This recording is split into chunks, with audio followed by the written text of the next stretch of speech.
Hello and welcome. I am the Suit&Tie Dip&ChewGuy, and this is my number 7 review of Series 2. Series 2 being Long Cut Wintergreen. And as you just saw, it will be of the Skoal Classic product. So, this is the second take of this, so I'm going to try to get through it because it's getting on. It's now 1 a.m. Thank you, computer. Thank you, Dell. Let's take a look at the packaging. It is very reflective. It is your standard U.S. Smokeless Tobacco Company can, squared, boxed off silver rim. The skull is raised, as is the half circle that passes by the S and the L. There is a slight raise of the metal between the warning label and the green above. The green above, I would say, is a Kelly green or racing green. It is metallic. Going to the side, and there is the barcode. This is the second take, so this can has been cracked. Manufacturer's information. This is a product of the U.S. Smokeless Tobacco Company of Nashville, Tennessee. All right. Their website for this is Skoal.com. It is 100% American tobacco. You have the U.S. Smokeless scrunched down warning label going basically all the way around the can. Quest for the Best is a promotional offer on their website. Again, that website is Skoal.com.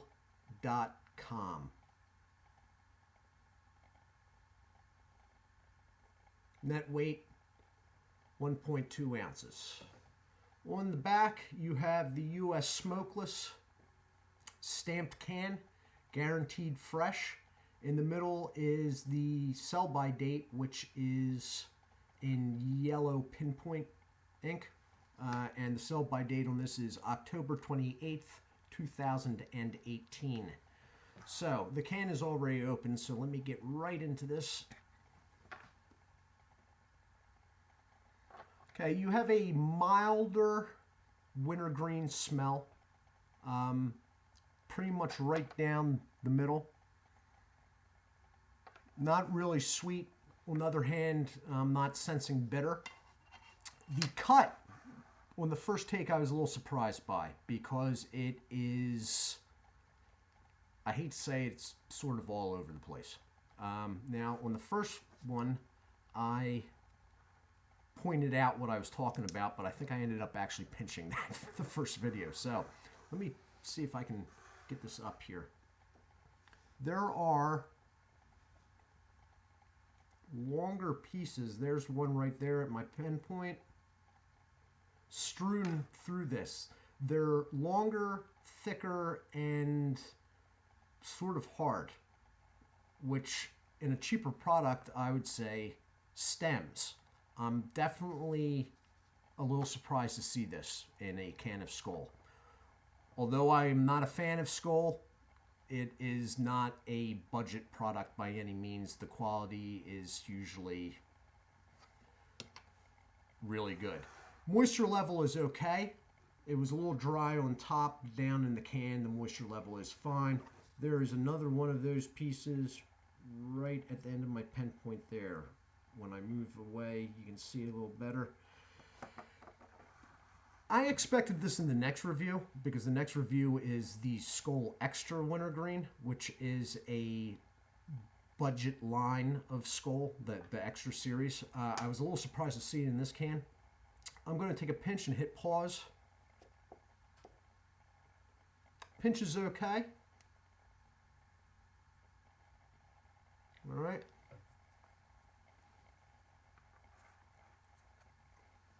Back in a minute. And I am back. Okay, so flavor-wise, it's not overly sweet. It's not overly strong. The mouthfeel even is very little tingle burn going on, which I usually get hit pretty hard with that by Wintergreen products, partly because I'm not used to them. But with this, not so much. I'm guessing part of the reason is that the nicotine level is lower than some of the other products I've already reviewed. The product's also a little bit drier. The moisture level in this can was fairly good for a Skoal product, but in my opinion, Skoal products usually run a little drier. I do have a theory on that, which I'm going to share with you, of course. Skoal has a pretty long history of trying to win over cigarette smokers. It went into full gear really with when they released Bandits in the early 80s.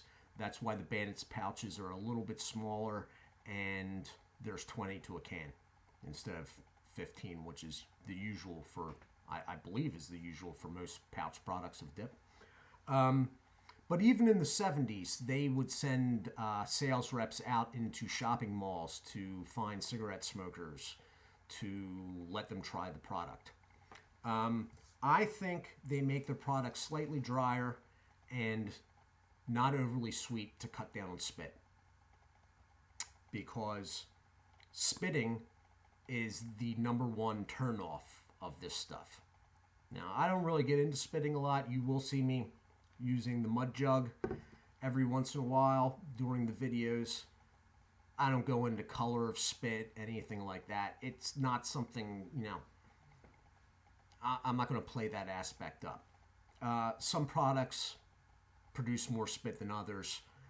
In my opinion, Skoal produces very little, and I think that is by design. Anyway, mouthfeel is good. It is staying together. It's not spreading out too much. All right, there's very little burn, no sting. It went around to the side without much trail going around. The nicotine, I think, is lower. The consistency, as I said, feels good. The cut consistency in the can is... I'm going to write this off that I got a bad can. I'm the unlucky guy. I got the bad can, the 1 out of 100 or whatever it is. So I'm going to let them slide on that, because usually their products are very consistent. Tin note is, it's just a wintergreen. It's a plain Jane wintergreen. It's not really lean and sweet. It's not really bitter.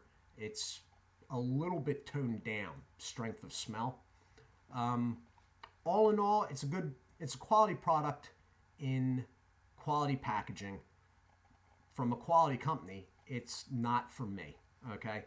What this would be good for, though, in my opinion, and all Skoal products really, was someone new to dipping tobacco, okay? They're not going to get bowled over with nicotine. They're not going to have a hole burnt in their lip. They're not going to be spitting left and right, which they're not going to be used to and could be a little bit, I don't want to say upsetting, but you get what I'm saying.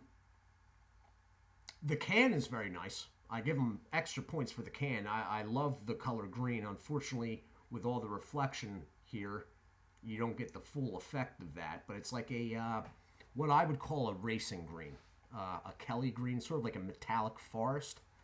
Anyway, no complaints, but again, not for me. I would like to say hi to Jason. Thank you for subscribing. Dave Musgrave. Thank you for subscribing. Kill. Yep, Kill. Kill. Thank you for subscribing. Sandvik 5 Jones. Hope I got that right. Thank you again. And I've really got to straighten these names out here because I can't say. There's somebody else, and I will say hi as soon as I figure out who that is. Check out Berg's Dip Reviews, Winnington Outdoors, Maryland Dipper, and if you're into harmonica, music in general, Dirty Pat Walsh. Okay? I thank you all for subscribing, leaving comments, likes. I am having, unfortunately, computer problems again, so I'm not real attentive to getting back in the comment sections at the moment, but I will. Do take care of yourselves. Skoal Classic Wintergreen review. I am the Suit&Tie Dip&Chew Guy.